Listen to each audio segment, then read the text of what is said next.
សួស្តីបងប្អូនទាំងអស់គ្នាថ្ងៃនេះយើងមកអាប់ដេតអំពីទីផ្សារយូរៀមទៀតថ្មីម្ដងទៀតតែជាក្រុមហ៊ុនរបស់NHE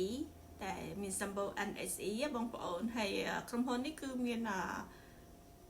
ន earning call នៅខែ8អញ្ចឹងប្រហែលជា2ខែទៀត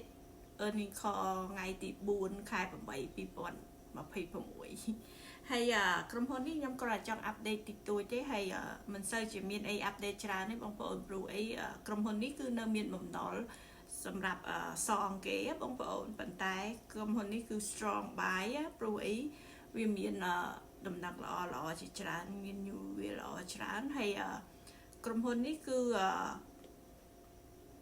ដែលជាក្រុមហ៊ុនដែលគេដូចរស់ស៊ីជាមួយក្រុមហ៊ុនមួយដែលមានឈ្មោះ Rock ដែលមានអណ្ដូងរ៉ែហ្នឹងគេរំពឹងទៅទុកថាដូចជា30លានដុល្លារបងប្អូន30សំទោសបងប្អូន30លានផោននៅក្នុងឆ្នាំដំបូងរបស់វាហើយក្រុមហ៊ុននេះគឺ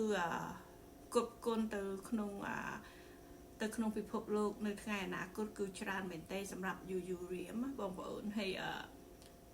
សម្រាប់NHE គឺ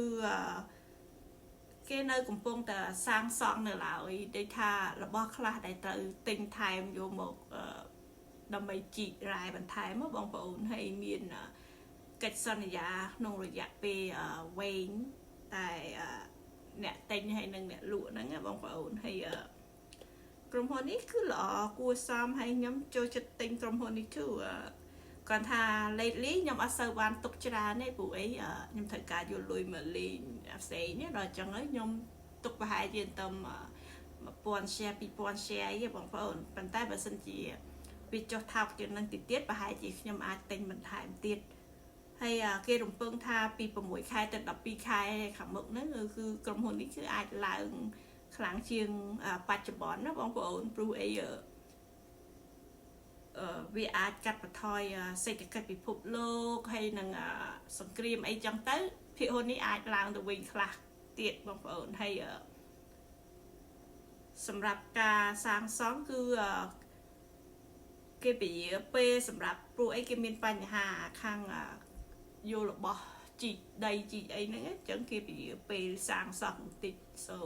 អញ្ចឹងហើយបានឲ្យក្រុមហ៊ុននេះវារៀងធ្លាក់ចុះថ្លៃបងប្អូនហើយ